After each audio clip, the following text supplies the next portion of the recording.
తరువాత ఈ విధంగా ఆ స్వఫల్గుణ్ణి కాశ్యుడు అనేటువంటి కాశీరాజు ఆహ్వానించాడు.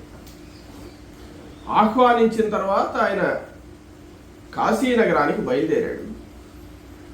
కాశీనగరానికి బయలుదేరి ఆ కాశీ దేశంలో అడుగు పెట్టగానే బ్రహ్మాండమైనటువంటి వర్షం. చూడండి ఆ ప్రభావం ఎలా ఉందో.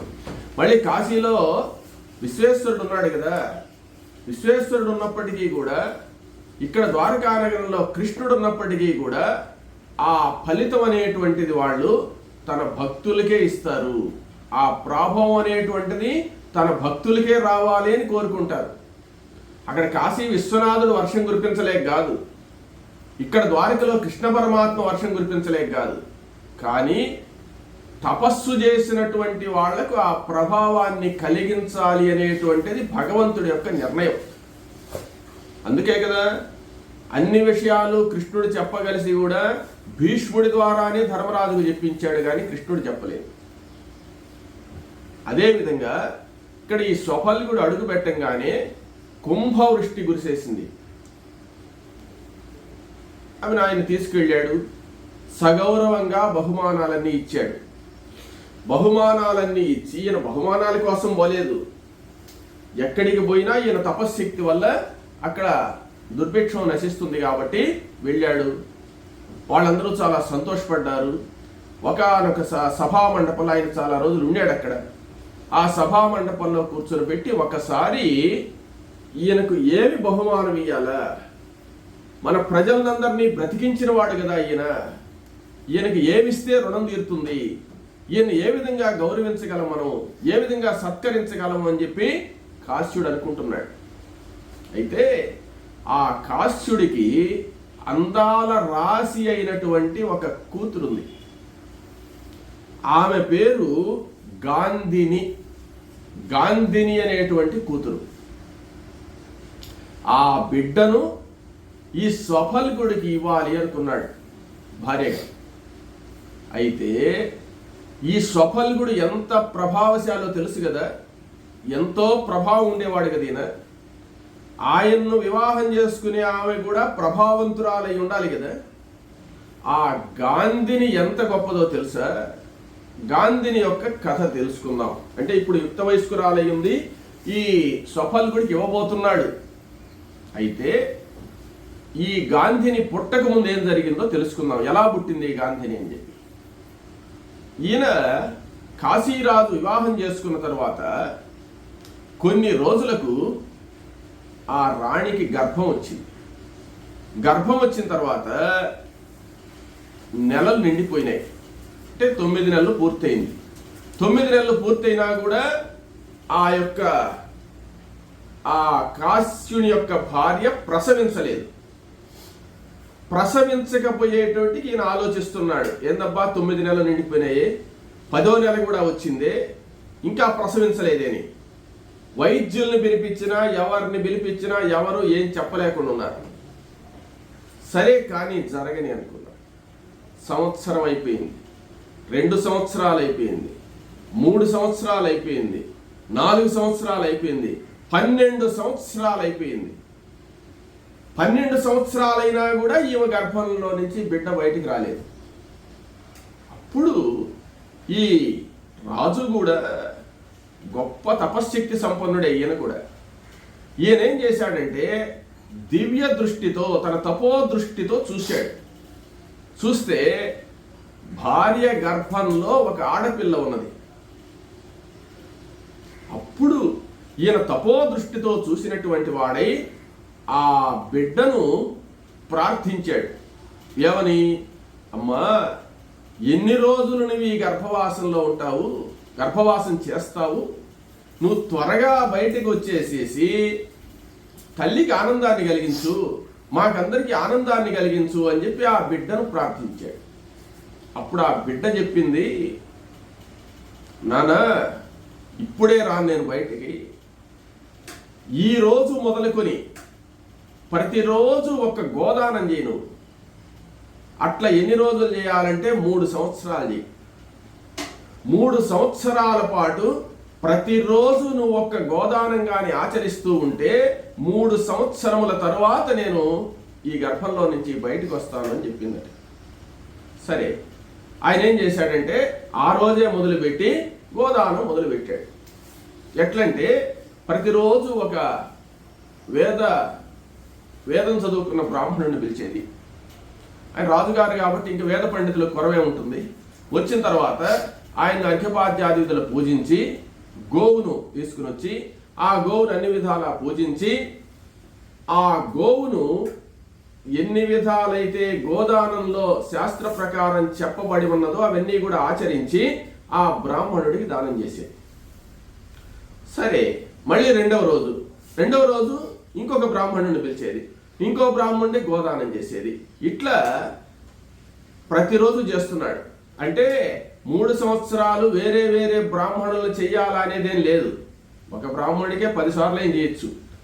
కాకపోతే అందరూ బ్రాహ్మణులకు ఇస్తే అందరూ సంతోషిస్తారు కదా అని చెప్పి ఆయనకు వీలైనంత మంది బ్రాహ్మణులు వచ్చి మళ్ళీ ఒకడే వచ్చి రెండోసారి వచ్చినా ప్రమాదం ఏం లేదు. ఒక్కొక్క బ్రాహ్మణుడికి 1000 గోదానాలు చేసినా ఇబ్బంది లేదన్నమాట. కాబట్టి ఆ గోదానాలు చేస్తూ ఉన్నాడు. 3 సంవత్సరాలు పూర్తయిపోయినాయి. 3 సంవత్సరాలు పూర్తయిపోయిన తర్వాత ఆమె అనుకున్న ప్రకారమే 3వ సంవత్సరం పూర్తవంగానే పుట్టింది ఆడపిల్ల. ఆడపిల్ల పుట్టంగానే గోదానం చేసినందువల్ల పుట్టిన బిడ్డ కాబట్టి గాంధిని అని పెట్టారన్నమాట.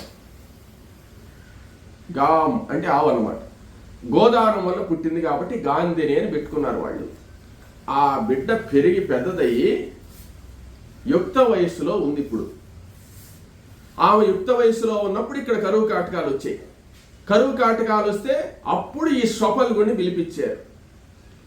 కాబట్టి ఈ స్వపల్గుడికి ఏమి బహుమానం ఇయ్యాలని మనం ఆలోచిస్తూ ఆయన నా బిడ్డనిచ్చి పెళ్లి చేస్తే ఈయన మహా గొప్పవాడు, ఈమె గొప్పది కాబట్టి వాళ్ళకి పుట్టే బిడ్డ ఇంకా గొప్పవాడు ఉంటాడని చెప్పి ఈ అమ్మాయినిచ్చి ఆ స్వపల్గుడికి వైభవంగా వివాహం చేశాడు ఆ కాశ్యుడు అనేటువంటి కాశీరాజు.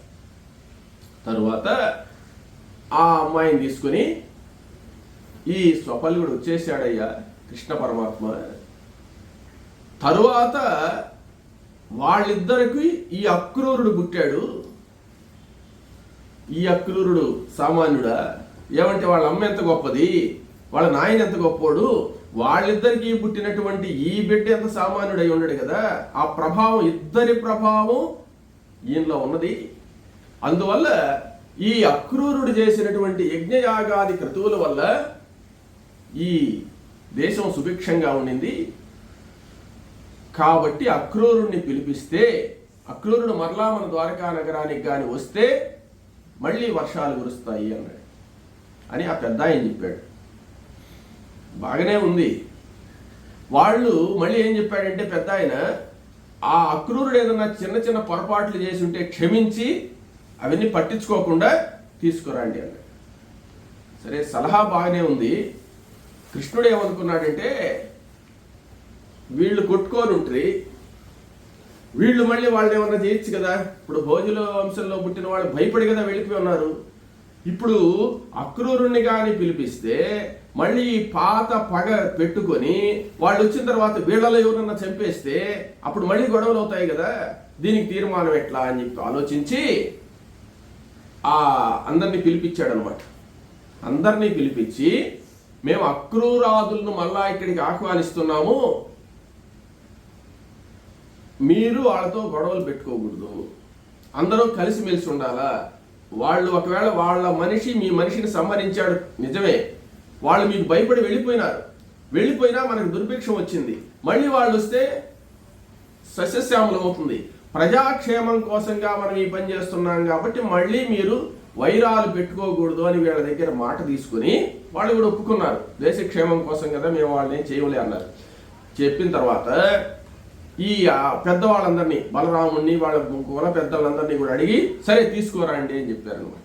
తీసుకోరండి అని వీళ్ళందరి అనుమతి ఎందుకు తీసుకున్నారంటే వాళ్ళ మనిషి వీళ్ళ మనిషిని చంపేసి ఉన్నాడు కాబట్టి వీళ్ళు ఒప్పుకోరు అనమాట. వాళ్ళు రావడానికి ఇలా మన దేశం లేకంటారు కదా.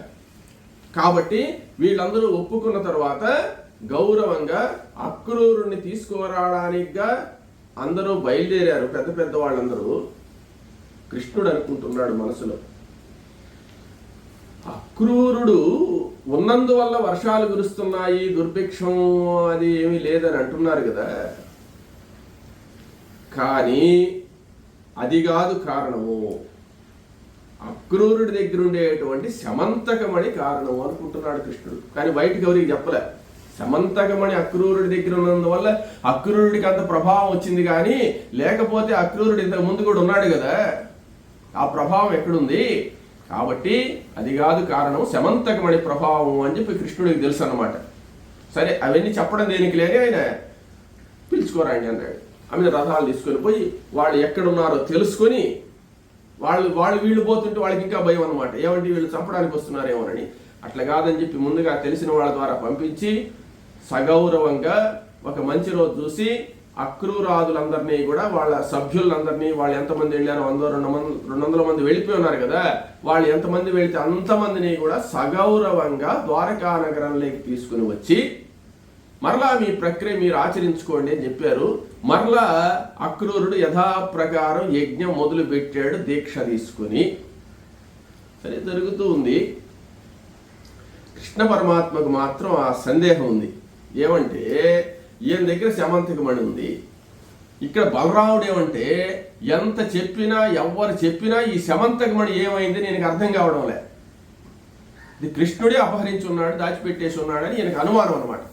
ఆ అనుమానం వల్ల కృష్ణుడు ఏమంటే శమంతకమణి ఆయనకు అవసరం లే, ఆయన ఉగ్రసేనుడికి ఇయ్యాలనుకోని ఉన్నాడు, ఇకపోయినా ఏం కాదు, ఉగ్రసేనుడైతే ఏదైనా యజ్ఞయాగాదులు చేస్తాడు అనుకున్నాడు, ఇక్కడ అక్రూరుడే చేస్తున్నాడు కాబట్టి ఎవరు చేసినా ఒకటే, ఇబ్బంది లేదు.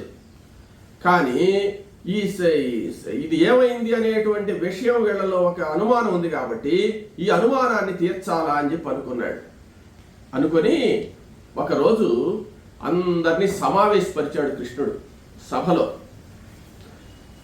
సభలో సమావేశపరిచి అక్రూరుని పిలిపించాడు. అక్రూరుడు జాగ్రత్తగానే ఉన్నాడు అనమాట, ఏదో ఒక రోజు పిలిపిస్తారు నన్ను తెలుసు ఆయనకు. సరే, ఇన్ని రోజులకి వచ్చిందిలే అవకాశం, పిలిపించారు, ఏం చేస్తారో చూద్దామని అక్రూరుడు వచ్చాడు. వచ్చిన తర్వాత అందరూ సమావేశమైనారు, అందరూ కూర్చున్నారు. కూర్చున్న తర్వాత యోగక్షేమాలన్నీ అడిగి, కృష్ణుడు ముందు ఈ విషయంగా మాట్లాడలేదు, అన్ని విషయాలు అడిగిన తర్వాత ఆ అక్రూరుణ్ణి ఒక మాట అడిగాడు. దానపతి అని సంబోధించాడు. ఈ దానపతి అని సంబోధించినప్పుడే అక్రూరుడికి అర్థమైపోయింది, ఈయన సామాన్యుడు కాదు ఆయన, ఈ సంబోధన ఏంటి అని. దానపతి అంటే ఆయన దానపతి అనేటువంటి బిరుదు మంది ఉన్నాడు కదా, అక్రూరు అనొచ్చు, దానపతి గారు అన్నాడు అనమాట. అయిపోయింది మన విషయం అనుకున్నాడు. ఈ దానపతి అంటే దానం చేసే వాళ్ళలో శ్రేష్ఠుడా అని పిలిచాడు అనమాట. దానపతి,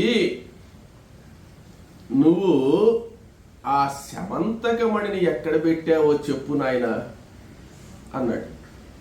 శమంతకమణి నీ దగ్గర ఉందని అడగలే, ఏమంటే ఏం చేశావు, శమంతకమణి ఏమన్నా నీ దగ్గర ఉందా? నా దగ్గర లేదని చెప్పొచ్చు ఆయన. నా దగ్గర లేదని ఎవరికి తెలుసు, ఆయన దగ్గర ఉండే విషయం ఎవరికి తెలియదు కదా. కృష్ణుడు ఎంత జాగ్రత్తగా మాట్లాడుతున్నాడు చూడండి. శతధన్వుడిని నేను సంహరించాను కదా, ఆ క్రమంగా 22 సంవత్సరాలు అయింది కాబట్టి 62 సంవత్సరాలు శతధన్వుడు చనిపోయినాడు అనే విషయం కూడా ఆయనకు తెలిసిందనమాట. కృష్ణుడు చనిపోయినాడు తెలుసు, తర్వాత తెలిసింది ఆయనకు. ఇప్పుడు చనిపోయింది ఈయనని తెలుసు కదా. అప్పుడు ఈయన అంటున్నాడు, శతధన్వుడిని నేను సంహరించాను, శతధన్వుడు ఏమంటే శమంతకమణి అక్రూరుడి దగ్గర ఉందని చెప్పాడు.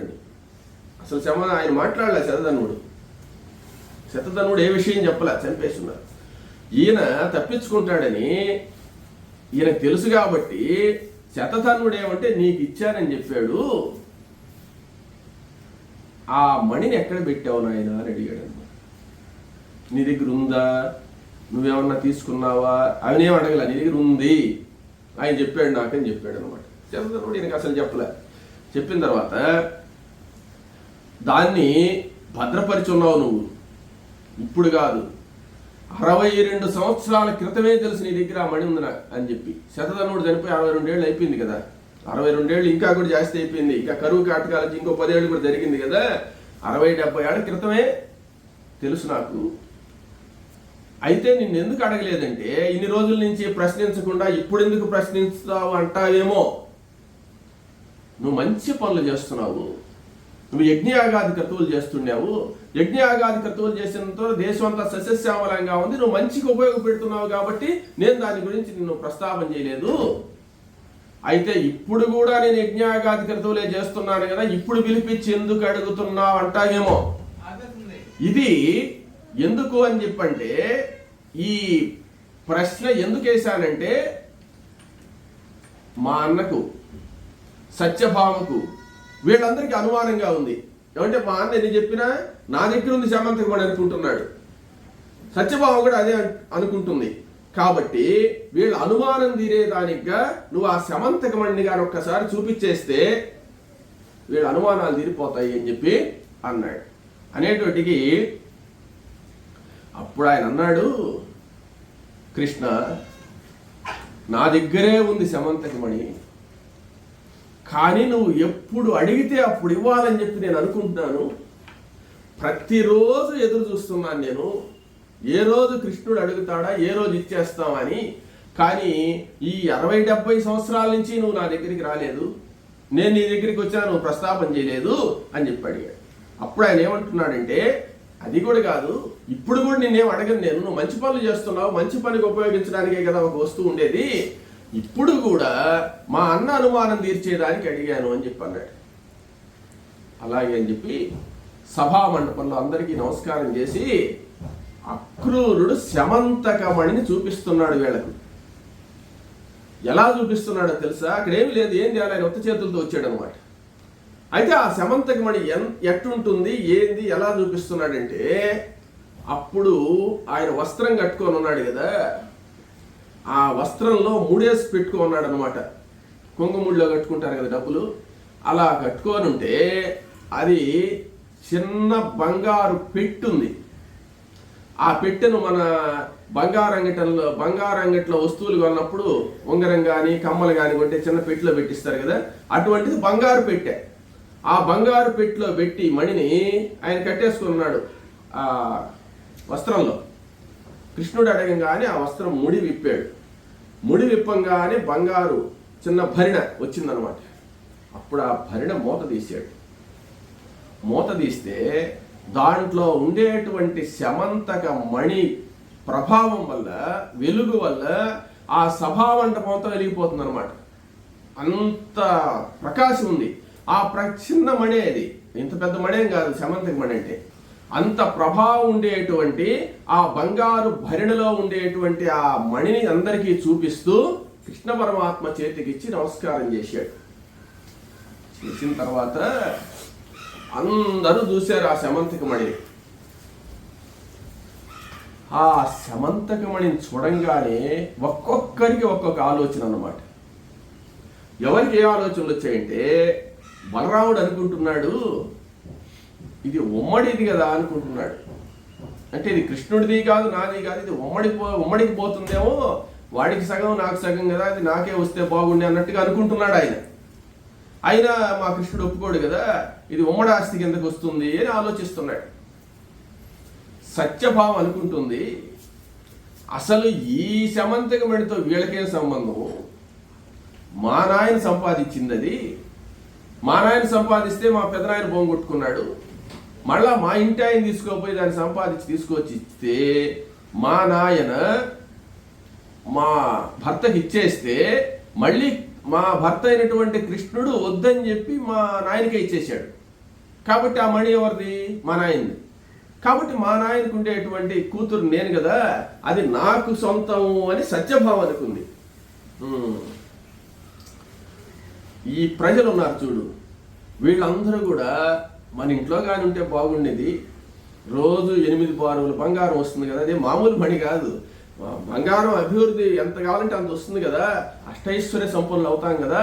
ఈ యాదవ మహారాజులు, భోజ మహారాజులు, వృష్ణి వంశస్థులు అందరూ అక్కడ కూర్చోన్నారు కదా, వాళ్ళందరికీ మనసుల్లో ఒక విధమైన ఆలోచనలు వచ్చేస్తున్నాయి. కృష్ణుడు బాగా గమనించాడు. అయితే ఇప్పుడు ఈ మణిని ఎవరికి ఇవ్వాలి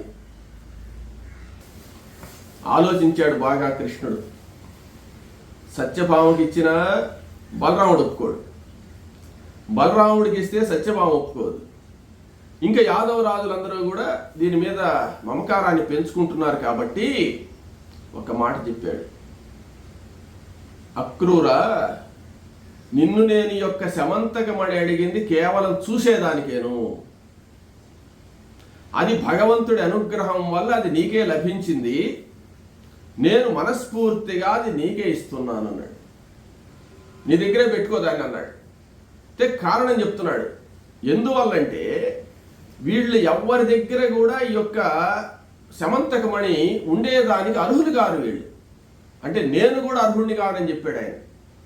ఏమంటే ఈ శమంతకమణిలో నుంచి రోజు 8 బారువుల బంగారం రావాలి, రత్న రాసులు రావాలి అంటే దీన్ని ధరించిన వాడు ఎటువంటి వాడై ఉండాలంటే బ్రహ్మచర్యంతో ఉండాలి, శుచిగా ఉండాలి, నియమ నిష్టలతో ఉండాలి, నిత్యం దైవారాధన చేస్తూ ఉండాలి, యజ్ఞయాగాధికృతులు చేస్తూ ఉండాలి.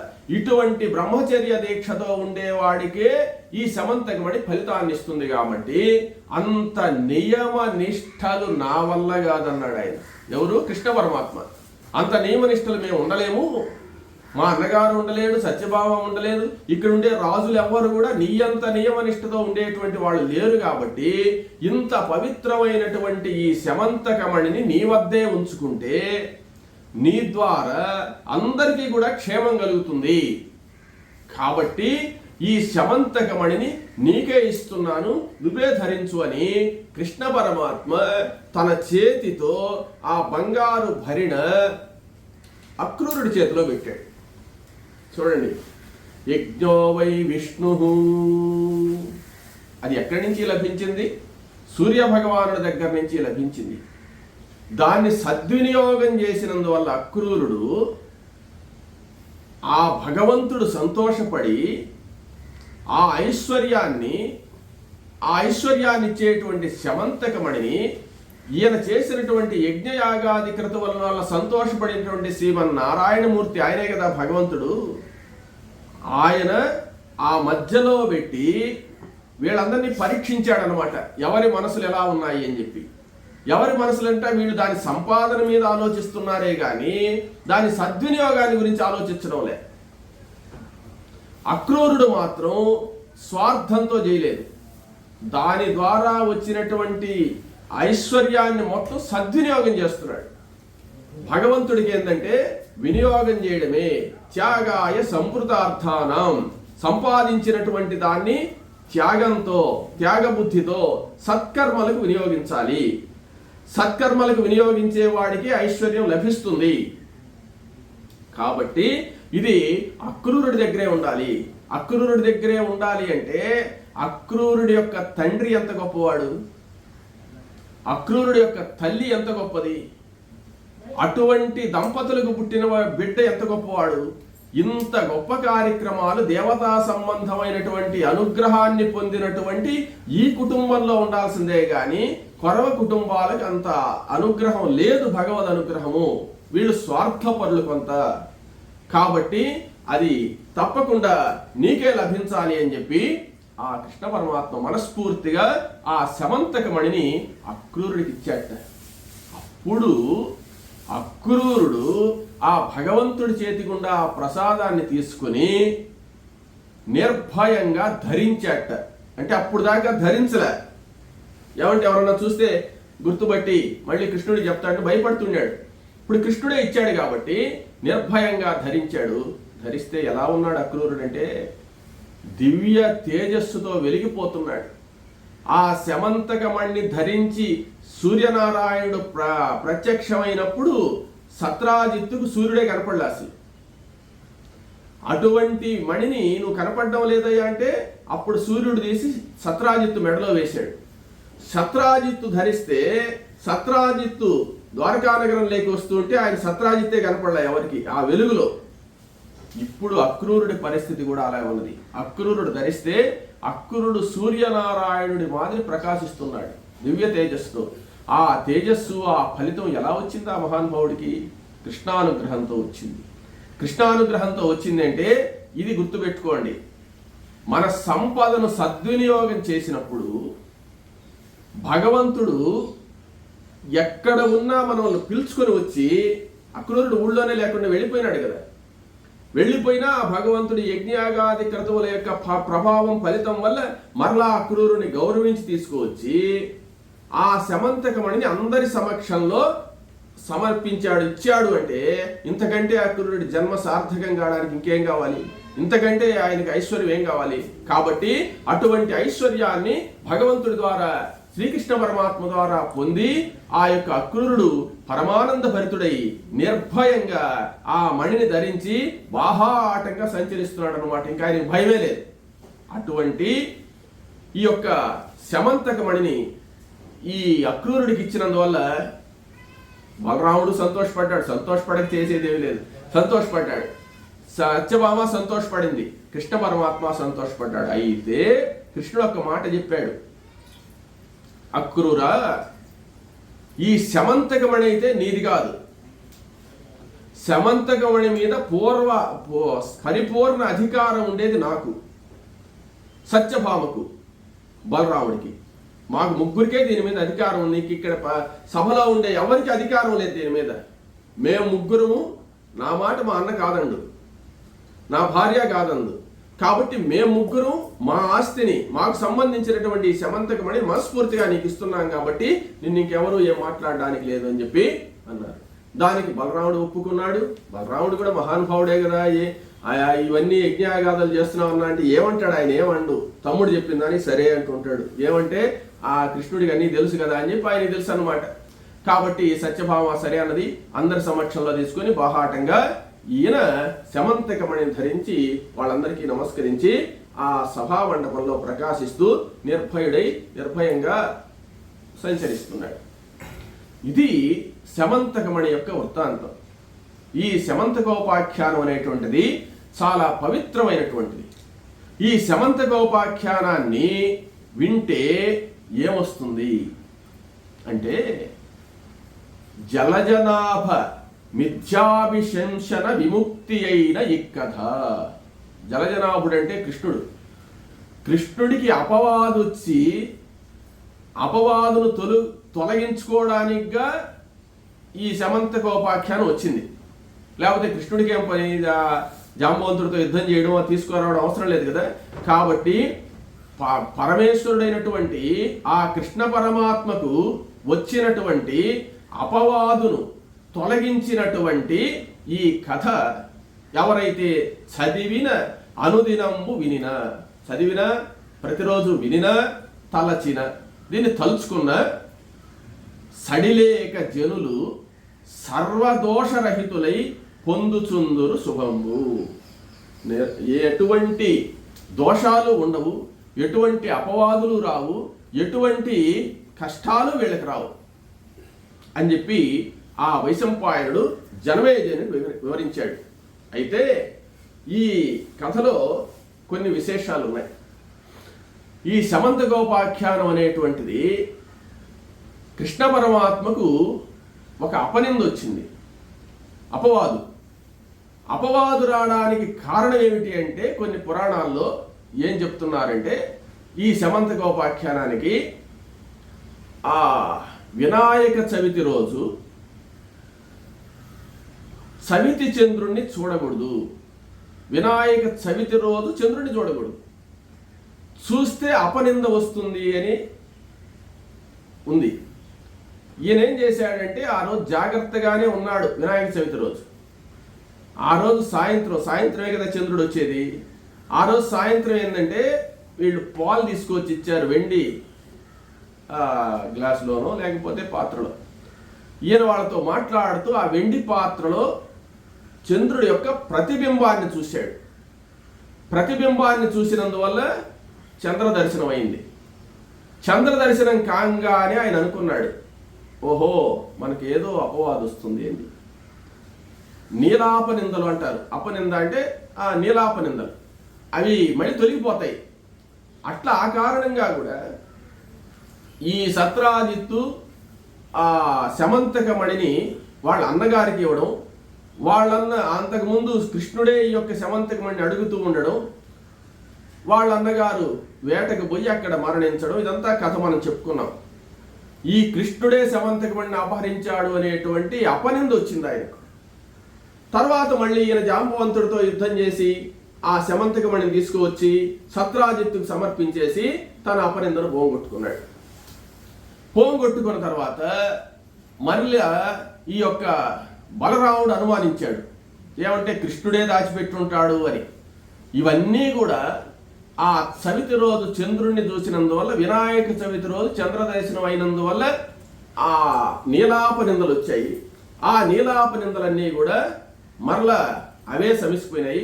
అందరూ కూడా కృష్ణుడు ఎలాంటి తప్పు చేయలేదని చెప్పి ఇక్కడ బలరాముడు, అక్కడ సత్రాజిత్తు అందరూ కూడా నిర్ణయించుకున్నారు అని చెప్పి మనకు వినాయక వ్రతము అనేటువంటి దాంట్లో ఈ విషయాన్ని గురించి కూడా చెప్పబడింది అన్నమాట. కాబట్టి ఎలాగైతేనేమి ఆ కృష్ణ పరమాత్మకు వచ్చినటువంటి ఈ శమంతకోపాఖ్యానంలో వచ్చినటువంటి నీలాపనిందలన్నీ కూడా తొలగిపోయినాయి. కృష్ణుడు కూడా పరమానంద భరితుడైపోయినాడు. ఆ సభా మండపంలో కృష్ణుడిని అందరూ కూడా ప్రశంసించారు. ప్రశంసించిన తర్వాత కృష్ణుడు కూడా చాలా సంతోషపడి ఆనంద పరవశుడైనాడు. జనమేజయ మహారాజాని వైశంపాయనుడు ఈ శమంతకోపాఖ్యానాన్ని వింటే సకల ఐశ్వర్యాలు వస్తాయని చెప్పాడు. ఇది అని చెప్పి మన ఎర్రన ఈ తృతీయాశ్వాసాన్ని పూర్తి చేస్తూ ఆ